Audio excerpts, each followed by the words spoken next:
Bienvenidos a una nueva temporada del programa En Profundidad de la 8 Televisión del Mediterráneo.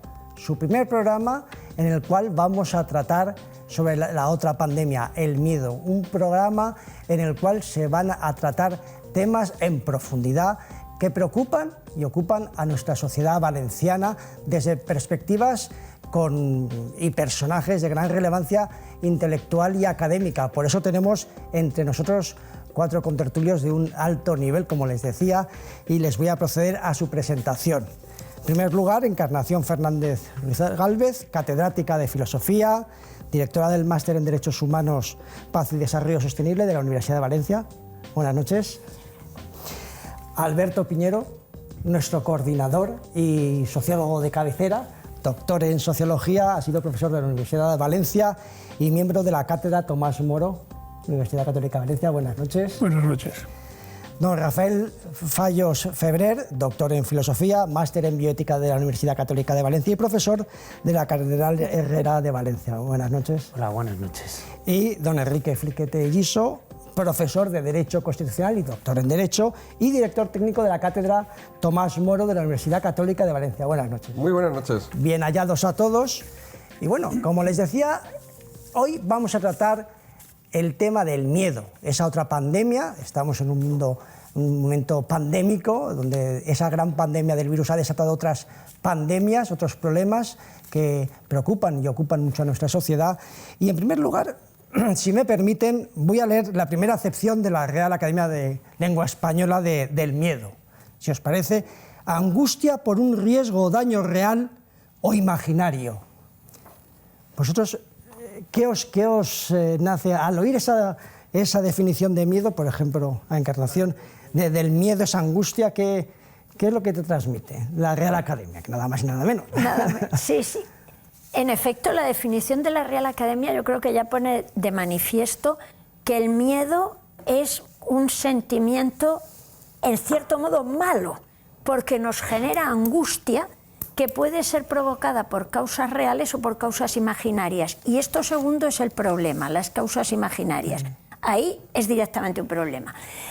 A mí me gustaría más hablar de cuando realmente hay motivos para experimentar temor, por realidades naturales inevitables como el sufrimiento, la enfermedad, la muerte, o también por disfunciones sociales, que esas sí que son evitables, pero que cuando existen también nos inspiran temor. La delincuencia, la inseguridad ciudadana, la amenaza terrorista, el riesgo a perder los propios medios de vida, ya sea el propio puesto de trabajo o la empresa, la actividad empresarial que uno desarrolla.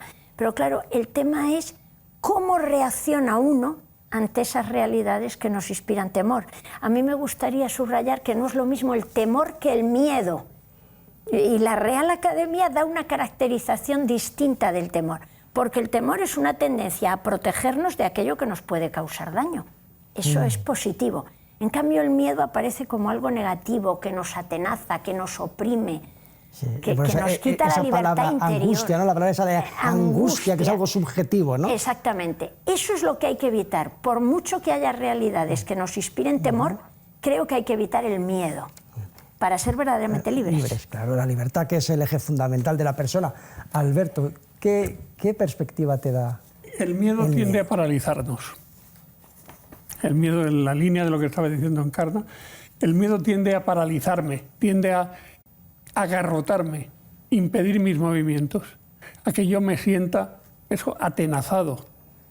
Existen muchos verbos y muchas palabras en castellano para expresar la misma idea. El temor no, el temor es algo que me provoca algo de fuera y contra lo que reaccionaré o bien con la reacción natural de dejarme atenazar, o bien con una reacción positiva oponiéndome a este atenazamiento de alguna manera, que todavía está por ver. Esto es lo que sucede con el miedo. El miedo, desde mi punto de vista, tiene también aspectos positivos, sin embargo, porque el miedo permite que todo ser que experimenta miedo, todos los animales experimentan miedo. Y entonces, en la medida en que lo experimentan, permite que se autoprotejan, permite que de alguna manera eludan peligros o riesgos. Lo que pasa es que esto, en el ser humano, en el hombre, que la cabeza está encima de los hombros por algún motivo, pues en el hombre hace que nosotros seamos capaces de vencer a estos estímulos paralizantes. Y entonces esa pasión negativa se pueda convertir o la podamos reconvertir a una pasión positiva. Y hablaremos. Muy bien. Y siguiendo con esta primera aproximación al miedo, ¿qué dice la filosofía y la bioética, bueno, Rafael? Más bien me voy a centrar en la filosofía, más que en la bioética. Bueno, en la filosofía, si nos remitimos a lo que sería la filosofía clásica, ¿no? Una línea aristotélica, tomista, etc., el miedo se ha considerado una pasión en la historia de la filosofía, ¿no? En algunos autores, en los autores clásicos, lo que hoy llamaríamos un sentimiento, ¿no?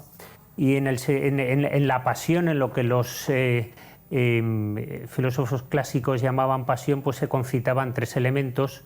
Uno de ellos era, en primer lugar, la perturbación somática, ¿no? Siempre el miedo pues, puede hacernos temblar, pero el miedo no es el temblor, sino la manifestación corporal de que estamos padeciendo una pasio, una patio, ¿no? En latín es padecer, sufrir, un sentimiento, ¿no? El segundo elemento que señalaban estos autores era el conocimiento, pero el conocimiento tampoco era el sentimiento, sino el origen que hacía que surgiera ese miedo, ese sentimiento, pues al conocer un mal, que esto es lo importante un elemento fundamental. El miedo surge, según este planteamiento, cuando digamos, el sujeto conoce un mal posible. Futurizo. A mí este es el elemento que más me llama la atención del miedo, que antes lo señalaba Encarna cuando hablaba de, remitiéndose a la definición de la Real Academia, como algo imaginario. De alguna manera, los clásicos nos señalaban, nos distinguían la tristeza del miedo. La tristeza es cuando alguien padece, siguiendo esta línea de la pasión, padece un mal. Estoy triste porque padezco una enfermedad. Pero el miedo no es padecer la enfermedad, sino ver la posibilidad que la puedes padecer. Es decir, la posibilidad de un mal posible. Entonces, cuando el sujeto conoce que hay un mal que no padece, pero puede padecerlo, entonces tiene miedo precisamente a sufrir ese mal, ¿no? Y entonces a mí me parece muy interesante también lo que decía, y en esta misma línea Alberto, de que a veces los miedos, muchos de nuestros miedos a males posibles, son irracionales. Hay algunos, y posiblemente el 90% de nuestros miedos son irracionales, porque no los tenemos miedo a algo que es imaginario, o sea, que es irreal, que hemos proyectado nosotros ese mal, que en sí no tiene la entidad que realmente tiene, ¿no? O sea, o que es muy improbable que padezcamos eso. Y eso pues a veces nos paraliza, eso nos paraliza. Hemos visto perspectiva sociológica, pues perspectiva filosófica y la perspectiva del derecho, Enrique, ese que regula y ordena la vida social. A ver, yo lo que creo es que es verdad que el miedo tiene múltiples dimensiones, es decir, no se puede acotar. Desde el punto de vista del derecho, el miedo, por una parte, es una falta de libertad. El miedo como tal te impide la libertad en el obrar y en el actuar. Ya en tiempos del derecho romano, ¿no? Cuando se planteaba la actio con métodos causa que hemos estudiado en derecho, o cuando se establece por la vía del derecho civil los vicios del consentimiento, el actuar por miedo, que determina la nulidad del consentimiento prestado y por tanto la nulidad del acto jurídico, o cuando se trata del miedo insuperable en la comisión de un delito que actúa como eximente por cuanto es una anulación de la voluntad. Por lo tanto, ¿qué es anular la voluntad? Es impedir que se pueda ejercer la voluntad de forma libre. Es decir, no hay mayor forma de coartar la libertad que tus actos se vean condicionados por. Y ese condicionamiento, que estamos un poquito ya a la cuestión de dónde derivan o qué es lo que te lo causa, pues efectivamente esa incertidumbre. La incertidumbre sobre algo un mal que puede ser cierto o incierto, una creación, una posibilidad real para que te condicione de que algo puede suceder, y que yo creo que es precisamente esa incertidumbre, no el momento de vivir el acto penoso que puede causar el miedo, sino la incertidumbre de que pueda ocurrir, y sobre todo el no saber cómo se va a vivir ese momento en el que tú, por ejemplo, la amenaza de una muerte, o el miedo a la muerte, o el miedo al sufrir. Tú no tienes miedo a sufrir, tú sabes lo que es sufrir, pero no sabes cómo vas a sufrirlo. ¿Hasta qué punto va a tener tu capacidad de sufrimiento? No sabes cómo va a ser tu muerte, pero tienes miedo a morir, porque no sabes cómo va a ser. Es decir, yo creo que la gran duda, que es precisamente el miedo, está en la inexistencia de control sobre la situación en la que se encuentra. Porque si existiese control sobre el miedo en sí mismo sería volátil, no tendría sentido, ¿no? Que determinase la voluntad. O sea, yo, por lo que habéis comentado, es un poco la potencialidad del daño. O sea, cuando ese peligro-daño es potencial más que es realista, porque cuando ya es realista ya planteamos una posición más defensiva, más la diferencia que decías, Encarna, entre temor y miedo, ¿no? La angustia, que es miedo, que es el daño potencial que puede producirse a la realización. Y estabais hablando de aspectos muy subjetivos e individuales, pero a nivel colectivo, ¿estamos en una época de miedos? ¿No hay miedos, Alberto? Pues sí, yo creo que, vamos a ver, siempre que en la sociedad nos encontramos con un fenómeno de esas características, siempre salen, voy a decir palabras de moda, siempre salen los ingenieros sociales poniéndose al servicio del poder. ¿El miedo puede causar alteraciones en el comportamiento social? Sí, de las personas y de las sociedades enteras. Luego, como consecuencia, el miedo es un arma. Y hay quien inmediatamente, los ingenieros sociales, lo ven como perspectiva de convertirlo en un arma al servicio ¿de quién? Venga la pasta, al servicio de quien pague. Y las sociedades es así. Lo que estoy diciendo suena escandaloso, pero es que es escandaloso. Es que la sociedad está llena de escándalos. Y entonces, esto es algo que sucede. Está sucediendo en España, está sucediendo en el mundo entero. Está sucediendo... Voy a introducir aquí un tema que iba a salir, pues ya lo introduzco ya. Va a suceder con el COVID-19. Es decir, en el momento en que se ve que el COVID-19 es una epidemia, que la OMS se pasa un año dudando de si definir de epidemia o como pandemia, después le llama pandemia, no voy a entrar en si bien o mal definido, me da igual. Pero en el momento en que se ve que la población resulta muy golpeada por esa situación y se ve que hay muertes de por medio, automáticamente la tentación, porque es una tentación, la tentación del ingeniero social, es decir, del inteligente que se dedica a aplicar sus conocimientos a la mejora de la sociedad, pues esa persona inmediatamente se plantea cómo intervenir, y eso hace que ese miedo se pueda convertir en un arma. Y claro, toda arma, aunque sea defensiva, mata. Provoca daños. Aunque sean colaterales, provoca daños. Provoca ¿no? daños. Siempre. Sí, de momento lo dejo aquí. No, siguiendo con el discurso de Alberto, creo que precisamente el miedo es lo que distingue, digamos, el ejercicio del poder legítimo con autoridad de un ejercicio del poder con fuerza.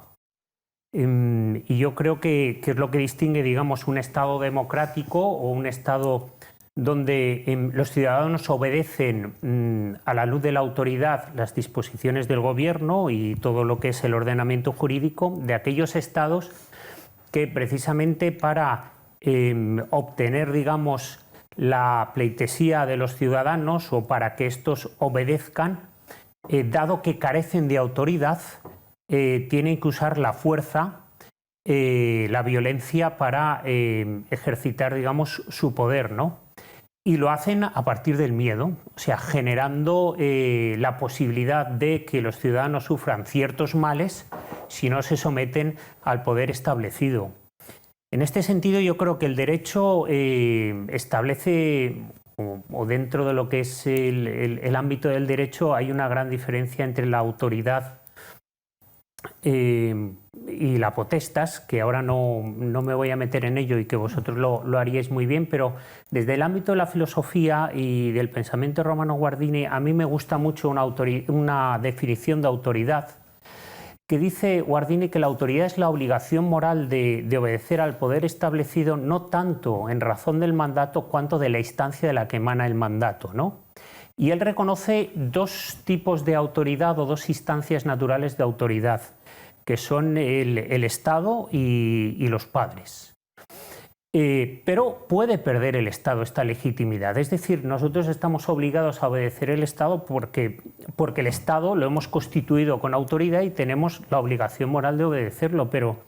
Pero si este Estado empieza a emitir leyes injustas, puede perder su legitimidad, que es lo que sucede en los estados totalitarios, que no trabajan, digamos, en la protección, defensa y promoción de la persona, sino todo lo contrario, en su abolición.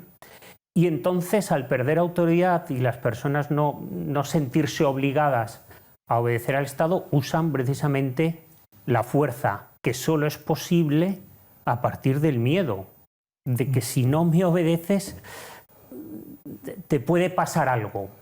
Y ahí ya empezamos con ese elemento irreal, futurizo, imaginario. Y juegan con la incertidumbre. Efectivamente, que genera más, porque no sabemos, a ver, ¿me puede pasar? ¿Qué me puede pasar? Y no es por desviar el tema, cuando has dicho que entre el Estado y los padres el autoritarismo pierde legitimidad y el Estado pierde. Digo, claro, y hay estados democráticos donde a veces los padres pierden la potestad de los hijos en favor del Estado según algún gobernante que otro. Bueno, ¿no? o sea, también, sí, no quiero desviar que se quieren adueñar de una instancia natural de autoridad. Bueno, Encarna, que te veía que querías apuntar algo. Sí, quería volver sobre un tema que habéis apuntado casi todos, que es hasta qué punto el miedo es una pasión que con mucha facilidad se instrumentaliza desde el poder. Yo creo que eso lo saben muy bien los gobernantes desde Hobbes.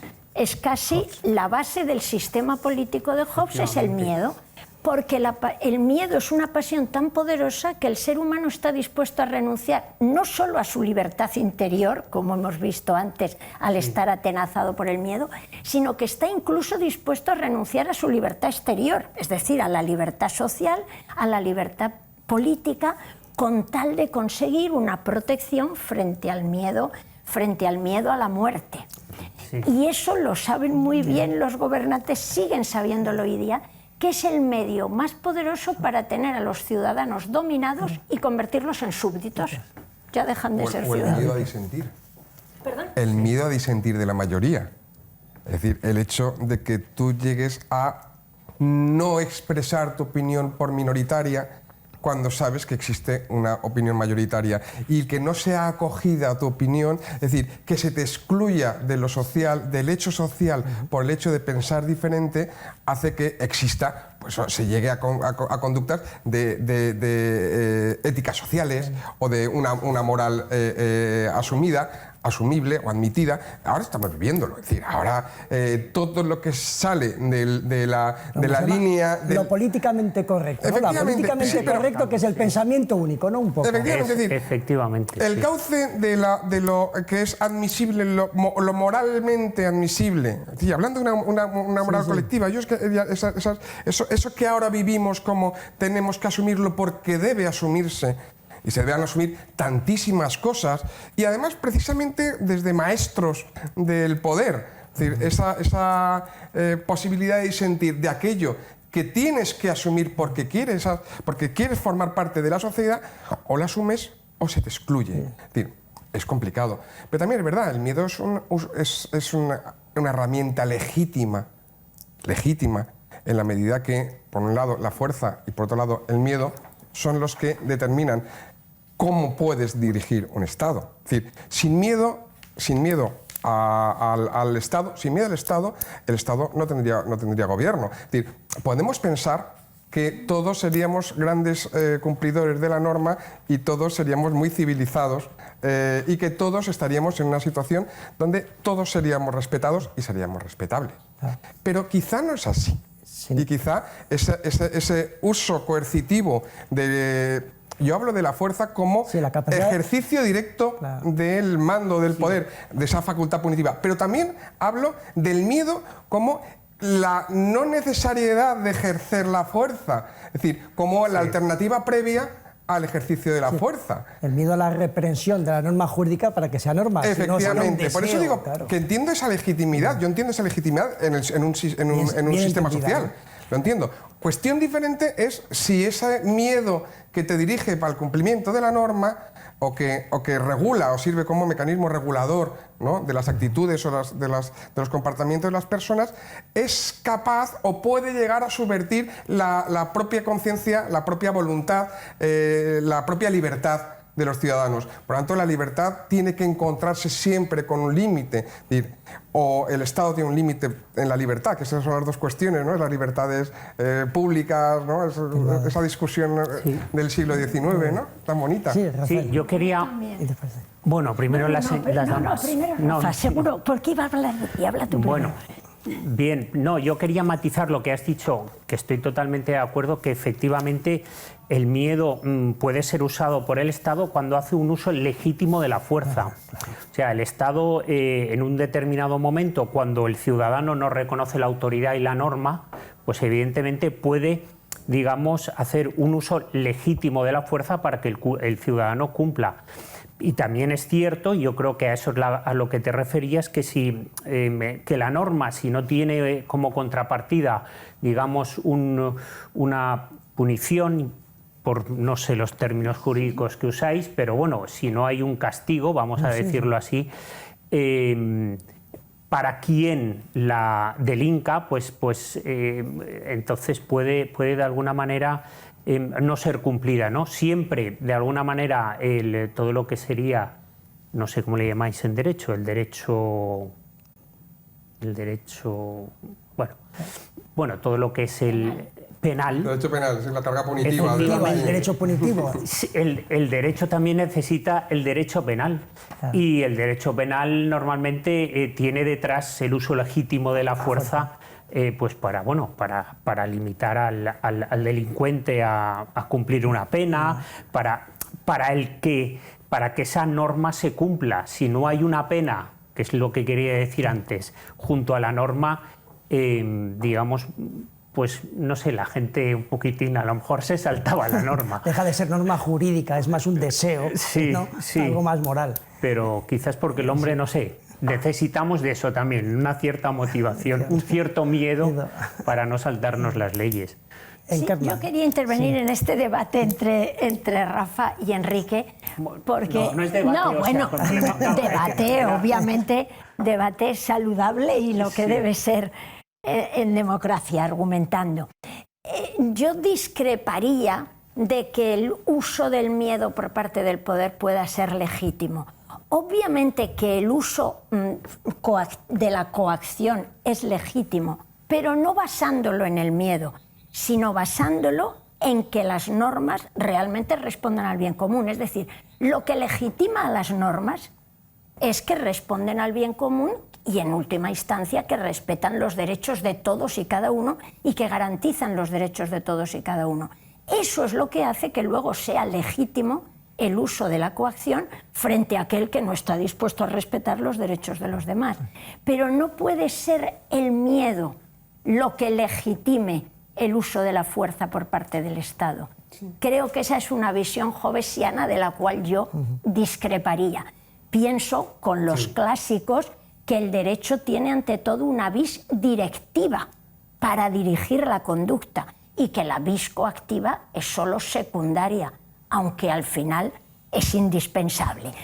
Frente al free rider, frente al hombre malo que dice Hart, no queda más remedio que la coacción.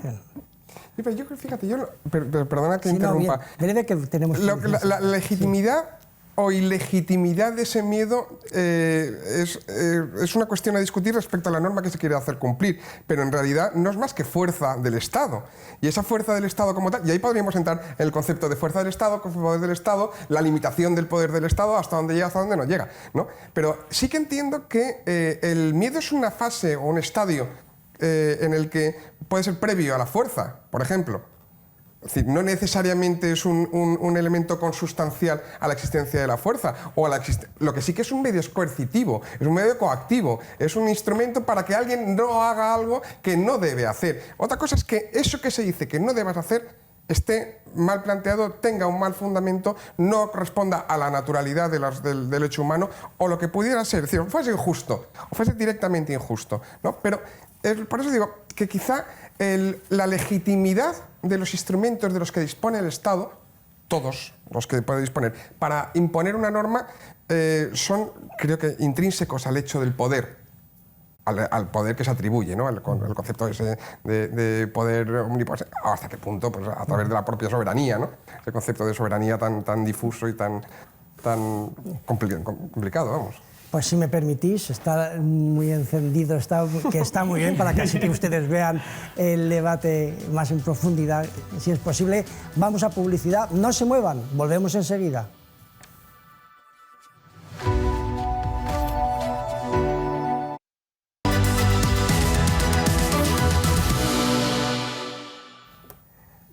Hola de nuevo, ya hemos vuelto con ustedes en profundidad. La otra pandemia, el miedo. Y hablando de la otra pandemia, pues una pregunta.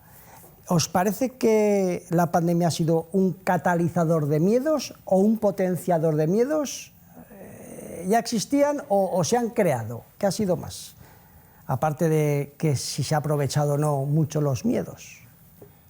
No sé si... Pues, habla. Tú. Siempre estamos... No, Ricardo, te toca, ahora te toca. Sí. Bueno, yo considero que la pandemia es una de esas realidades que suscitan temor, y es normal que suscite temor.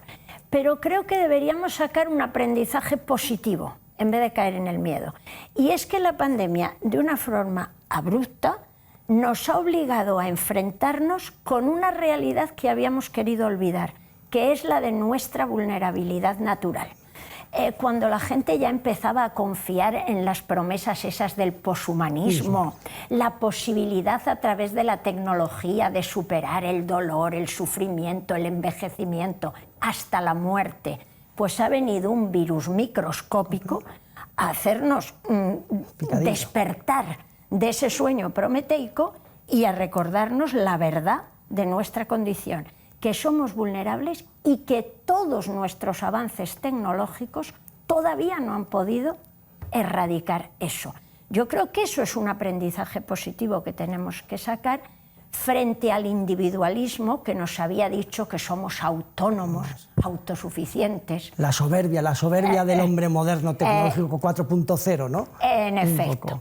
Entonces, ¿cómo reaccionar ante eso? Pues asumir nuestra vulnerabilidad y, por supuesto, la necesidad de ser precavidos, de adoptar precauciones, porque cuidarnos a nosotros y a los demás es un deber moral, pero sin que eso se convierta en una obsesión, porque eso es el miedo. El miedo es cuando el temor natural y recto y legítimo de las personas se acaba convirtiendo en una obsesión, y entonces esa obsesión nos esclaviza y nos impide ser libres, y creo que en parte es lo que ha ocurrido.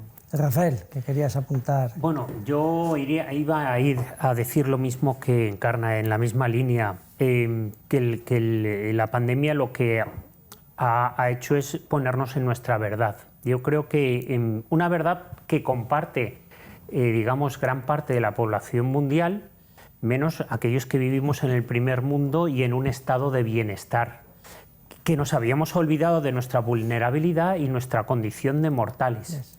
Recordaba un amigo mío en uno de sus libros que los griegos definían al hombre a partir de la categoría de mortal frente a los inmortales dioses del Olimpo, ¿no? Y que así se ha venido definiendo al hombre hasta hace poco. Y precisamente nuestra sociedad había olvidado ese carácter mortal.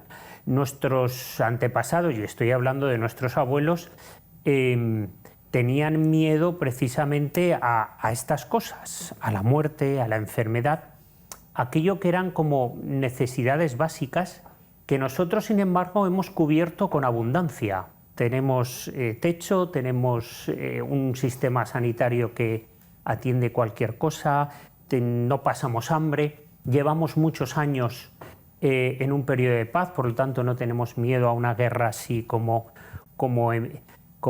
eminente, ¿no? Y digamos, la pandemia nos ha de alguna manera reconciliado con nuestros abuelos y nos ha hecho ver que somos mortales y que somos realmente vulnerables. ¿Qué opináis? Yo es que estoy completamente de acuerdo, pero es que la gran realidad es que hemos redescubierto a la persona.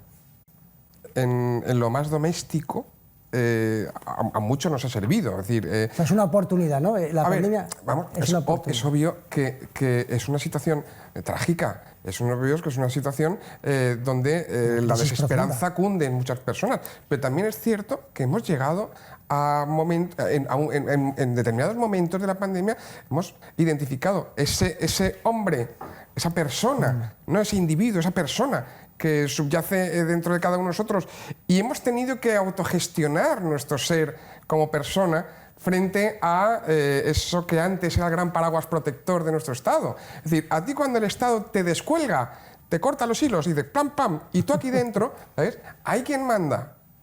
Dices, ¿quién está? Esa soledad de la persona que tiende a crecer, a descubrir. Es decir, yo creo que te lleva un fortalecimiento del hecho personal contigo y con los demás. Obviamente, ¿a costa de qué? A costa de la muerte, a costa del sufrimiento, a costa de la incertidumbre. Pero claro, aquí al final, la pandemia, ¿qué ha supuesto? Ha supuesto olvidarte de una situación en la que todos los hombres vivíamos, todas las personas vivíamos, que era el del sistema de libertades. Y te has dado cuenta que de un día para otro, aquello que considerabas que era tuyo casi por esencia, dejaba de ser tuyo. Tu libertad para salir a la calle, tu libertad para desplazarte, tu libertad para relacionarte, tu libertad incluso para comunicarte. Y de repente eso ya no existe. Y tampoco tienes una explicación. Desde lo jurídico dices, sí, todo es construible, todo tiene una posible norma que pueda ampararlo. Pero claro, estábamos tan seguros de que eso era nuestro, de que la libertad de ser libre no te la podía quitar nadie, hasta que te das cuenta que no es así. Por eso yo creo que esa soledad en la que te encuentras, esa desatención en la que te encuentras, es la que te lleva, pues yo creo, a necesitar o sucumbir o mejorar. O mejorar. Alberto. No, yo estaba recordando ahora la diferencia que hay lingüísticamente entre ser y estar. Es decir, nosotros somos personas, somos humanos, somos españoles, pero estamos en un estado de bienestar. Estamos en la España de 2021. Algunos no, algunos estamos en su nacionalidad de 2021, pero estamos. Todo el que está en estado, nunca mejor dicho, en un estado, tiene que asumir que, incluso lingüísticamente, en un estado siempre llega un momento en que se deja de estar. Ya no estás en ese estado. Ha cambiado el estado. Las cosas cambian. Entonces, cuando uno tiende a hacer infinito lo que en sí es finito, el error es mayúsculo. Estos son los errores mayores que puede cometer la humanidad. Hemos tendido a estar en el contorno de lo que vosotros estabais diciendo. Hemos tendido a establecer sobre un estado de bienestar, sobre un estado que lo habéis definido muy bien, en el que se ha vencido en buena parte, no totalmente, pero en buena parte se ha vencido la pobreza, desde luego la pobreza universal que había. En esos estados se ha vencido. Y lo hemos estado pasando a considerar inconscientemente como algo ya connatural al propio estado. Es decir, que ya no sería un estar, sería un ser. Y entonces esto nos lleva a errores mayúsculos en el planteamiento de la existencia. ¿A qué voy con todo esto? Que puede ser quizá un poco demasiado profundo. Que voy a que caemos por la soberbia del hombre. Tú has hablado de la soberbia. La soberbia del hombre nos hace tender a autoconsiderarnos dioses, como dioses, querer ser como dioses. Esto está lleno la Biblia, pero están llenos también las fuentes de otras religiones. El que se considera ser como dioses. Ese considerar ser como dioses nos lleva a considerarnos primero ilimitados y en cuanto nos descuidamos infinitos. Y no solo no somos infinitos, no somos ilimitados, somos seres muy limitados. Y como sociedades somos muy limitados. En primer lugar, somos limitados a la hora de constituir nuestros propios estados. Estados que, como habéis dicho muy bien, se deben constituir en torno a la autoridad. Pero lo único que hacen muchos gobernantes es constituirlos en torno al poder. Y no es lo mismo. No es lo mismo. Cuando yo constituyo el Estado en torno a la autoridad, lo estoy constituyendo, dicho de otra manera. La autoridad no se impone. La autoridad no la impone el hombre que tiene autoridad. El hombre que tiene autoridad no impone su autoridad. Su autoridad le es inmediatamente reconocida por el entorno. El hombre que tiene poder, si solo tiene poder, lo impone. ¿Y cuál es el recurso? La fuerza, el miedo, las amenazas. Siempre el miedo, porque su recurso siempre es algo que atemoriza. Y siempre el miedo. Entonces, ¿por qué digo todo esto? Porque creo que ahí hay un descarrilamiento parcial, como todos, de nuestra civilización. Nosotros como civilización estamos descarrilando. Y la pandemia lo ha puesto de relieve. Estamos descarrilando. ¿Por qué? Porque hemos llegado a considerar que nuestra salud era ilimitada. Y no es verdad. Que nuestra salud era infinita y no es verdad. O sea, yo creo que lo que habéis comentado un poco es que la pandemia nos ha puesto frente al espejo y nos hemos dado cuenta que somos mortales, estamos sujetos a la naturaleza, somos personas y somos limitados, ¿no? Un poco por ver el lado un poco positivo de la crisis y el drama que estamos viviendo. Y recordando y hablando de la pandemia y de estas situaciones, ¿acaso la gestión de la pandemia con tantos cambios de criterio que vemos, por ejemplo, ahora las últimas cuestiones de debate, las vacunas, que sí, que no, que puede, que de más edad, de menos edad, esas incertidumbres son provocadas, no provocadas, que generan miedo, son aprovechadas por, como decía Alberto, por el poder como instrumento? Enrique. Pues mira, yo creo que el miedo tiene soluciones. Es decir, el miedo no es una situación constante, perpetua, en la que pueda vivir, pues se puede vivir con un constante miedo, pero sería una situación traumática. Es decir, no es la situación ordenada en un hombre el estar en constante miedo, que el miedo sea una constante en su planteamiento, porque dejaría de ser hombre también. Pienso que de naturalizar al hombre de tal forma que no es hombre, ¿sabes? Y por tanto, ante el miedo está la esperanza o la certidumbre o la certeza. Es decir, tienes esperanza y tienes certeza, no tienes, o se difuminan esos elementos del miedo. Cuando no se actúa o no se vislumbra ni esa esperanza ni esa certeza, esperar es que algo vaya a ocurrir, certeza es que se sabe que va a ocurrir. Cuando vivimos en esa situación, es obvio que no puedes desencadenar los factores que eliminan ese miedo. Si eso lo pones en manos de los poderes públicos, del Estado, territorial, nacional, eso ya es una cuestión de detalle que podríamos entrar sin ningún problema en ella. Pero yo creo que en el momento en el que no es capaz el poder de asirte a algo cierto, a algo que pueda darte cierta esperanza, en ese momento no sirve el poder público para resolver la situación concreta en la que se encuentra la sociedad.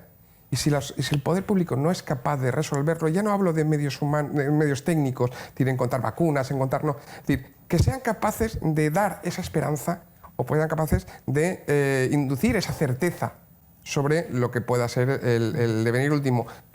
El cambio, yo creo que alimenta la incertidumbre y por tanto alimenta el miedo. Encarna, esa aparente, a veces aparente incapacidad del Estado a crear certidumbre ahonda más en la definición de lo que es miedo y temor, que hablabas al principio. Sí, yo quería hablar de lo que has planteado de la gestión de la pandemia. Yo creo que, he de decirlo claro, me ha parecido mala. Y me ha parecido mala en dos sentidos. Lo primero, por lo que comentabas antes, de normas contradictorias, absurdas, que no se les acaban de ver sentido. Y eso es muy negativo. Viola dice, es un gran filósofo del derecho italiano, que el derecho se dirige a seres racionales y por lo tanto a seres capaces de comprender las razones de su acción. Por lo tanto, el derecho tiene que ser capaz de decirnos que la norma tiene sentido, que hay unas razones que la fundamentan. Cuando te mandan lo mismo y lo contrario, no puedes ir al pueblo de al lado porque está en otra comunidad autónoma, pero puedes ir a 300 kilómetros porque está dentro de la misma comunidad autónoma. Y quien dice eso dice infinidad de cosas más. Te están convirtiendo en un animal domesticable que obedece lo que sea, aunque no haya ninguna razón, ningún argumento que lo justifique. Este es un primer problema que he visto. Y otro problema que me parece que desde el principio nos han planteado mal nuestros políticos es hacernos creer que la protección del derecho a la salud es incompatible con el normal ejercicio de nuestros derechos de participación política. Primero estuvimos 3 meses y medio en estado de alarma con el Parlamento prácticamente paralizado, cuando los derechos no son incompatibles. Se puede proteger la salud y mantener el debate público, que es en lo que consiste la democracia, porque la democracia no consiste solo en votar, en ir a las elecciones. La democracia consiste sobre todo en que los asuntos de interés general se debatan, que se debatan en el Parlamento y que se debatan por la ciudadanía, en los medios de comunicación y en el debate espontáneo ciudadano, que hoy día es el de las redes sociales, que están intentando amordazarlas. Controlarlas, sí, la están intentando. Para decir, para que no se propaguen fake news que puedan perjudicar la lucha contra la pandemia. Entonces te están queriendo decir, para proteger la salud hay que coartar la libertad de expresión, hay que coartar la participación ciudadana. Malo, sí, pero, malo, me preocupa. Rafa quería decir una... pero claro, lo de coartar la expresión, la libertad de expresión en las redes, siempre cae de un lado, porque le quitan la cuenta a Trump, pero a Maduro y a otros dirigentes un poco muy especiales no les hacen nada. También es curioso, ¿no? Perdona, Rafael, por la puntualidad. Yo quiero decir que no, quería anotar simplemente un elemento característico de estos meses, que es la desinformación. que no sabemos a qué atenernos. Y como no sabemos a qué atenernos realmente, porque hoy nos dicen que esta vacuna funciona, pero bueno, espera, vamos a estudiarlo mejor porque no sabemos, porque ha habido unos trombos. Ahora llega otra y tampoco sabemos. Y al final, y al inicio tampoco sabíamos cómo se propagaba el virus, qué cosas, mascarilla sí, mascarilla no. Todo esto genera incertidumbre y la incertidumbre genera miedo en el sentido de que no sabemos si o no nos estamos enfrentando a un posible mal o no es tan malo. Y generar incertidumbre, no saber cómo son las cosas realmente, pues nos limita y genera pues ese sentimiento de miedo. Por eso, además del miedo a la muerte y de volver a nuestra vulnerabilidad y de ver que estamos amenazados pues todo esto ha sido, yo creo que incrementado y incentivado por ese estado de no sabemos exactamente qué es lo que está pasando. Y no sabemos si nos engañan o no nos engañan, nos dicen la verdad, nos dicen la mitad de la verdad, que es el mejor modo de mentir o la peor mentira, y todo esto genera incertidumbre y miedo. Alberto, No, yo, que estabas... a riesgo de que alguien me llame conspiranoico, que me da igual, voy a decir que lo que pienso es que a todos se nos antoja como posible, como plausible, que en todo este berenjenal, en todo este mar, en todo este río revuelto, haya pescadores que busquen la ganancia. A río revuelto, ganancia de pescadores. Y que haya gente que esté aprovechando la posibilidad de crear miedo, de crear efectos de miedo, para arrimar el ascua a su sardina y llevarse el gato al agua, pues dijo Refranes, en temas que no tienen nada que ver con el COVID-19. Lo has dicho tú.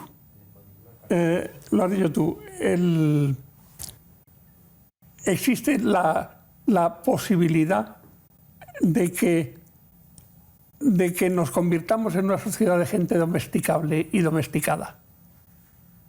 Y entonces eso, quien está en el poder, inmediatamente siente la tentación de pensar, puesto que ha sido posible domesticar a las personas con una serie de tonterías en este ámbito, vamos a buscar otros ámbitos donde podamos hacer cosas, si es posible, un poco mejor pensadas para domesticarles en esos otros ámbitos. Y eso yo creo que está ahí. Yo quería hacer una pregunta porque nos quedan, fijaros, 5 minutos escasos, no llega a 5 minutos de programa, ha pasado para mí rapidísimo. En esa incertidumbre, la falta de valores en la sociedad, esa falta de trascendencia, ese espíritu más religioso que había, como decías, de la época de nuestros abuelos, que era una sociedad como tenía el sentimiento religioso no solo ya en la esfera privada, sino también pública. Esa falta de valores, esa pérdida de valores influye en el incremento de los miedos en cuanto hay una pequeña crisis. ¿Qué os parece? Si hacemos un recorrido, empezamos, Enrique, por ti. A ver, yo es que, reiterando lo que antes decía, es decir, frente al miedo la esperanza, frente al miedo la certidumbre, la certeza. A ver, la certeza muchas veces no se puede alcanzar, pero muchas veces también la certeza es un estado anímico, es un estado intelectual. No necesariamente tienes que tocar para conocer, ¿no? O para tener por cierto algo. Y la esperanza son los elementos que anulan el miedo. Y cuando tienes esperanza no tienes miedo sobre la misma circunstancia, sobre el mismo hecho. O puedes superar el miedo con la esperanza. ¿Y quién te da esa esperanza? Pues obviamente, es decir, si tú tienes alguna referencia que crees que está por encima de ese miedo, cuando tú crees que hay algo que está por encima de ti. Si tú crees que la esperanza se encuentra en la macroestructura del Estado, pues, ¿qué quieres que te diga? Si falla el Estado, falla tu esperanza, mueres. Una de las virtudes teologales, fe, esperanza y caridad. Efectivamente. Clásica. Por eso creo que es verdad. Es decir, sin valores es muy difícil contrarrestar el miedo de la sociedad. ¿Qué pensáis? Porque nos quedan 2 minutos y medio. En la misma línea totalmente de Enrique, Gabriel Marcel, que es un autor francés de enorme interés, habla de la esperanza y dice, que frente al miedo a la muerte, que es lo que atenaza al hombre, desde la trascendencia la muerte se ve como el trampolín de la esperanza. Pero evidentemente, claro, la esperanza tiene que basarse en la trascendencia. Es bonito. Rafael. Bueno, yo voy a recurrir a la Biblia, a dos libros, el libro de los Salmos y el libro de la sabiduría, y va a parecer que es algo contradictorio lo que voy a decir. Hablan de que el inicio de la sabiduría es el temor de Dios. Y esto es lo que tenían nuestros abuelos, que no era un miedo a Dios. El temor de Dios es tener la conciencia de que yo soy criatura y no soy Dios, que es lo que antes ha criticado Alberto, y es lo que nuestra sociedad no tiene, se cree Dios. Y al saberme criatura y saber quién es Dios y quién soy yo, me mido mucho en lo que pienso, en lo que hago y en cómo proyecto mi vida. Y asumo y pongo mi confianza en Dios, que es mi creador. Y muy bien. Alberto, los últimos segundos, minutos. Los últimos segundos.